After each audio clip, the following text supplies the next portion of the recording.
কিন্তু এই খাঁচা ছেড়ে একদিন কিন্তু এই ময়না পাখি উড়ে যাবেই গো।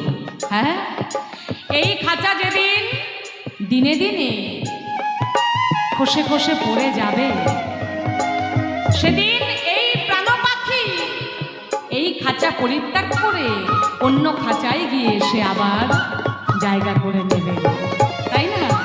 তাই তোমার ভাবনায় আমি ভাবিনি সেদিন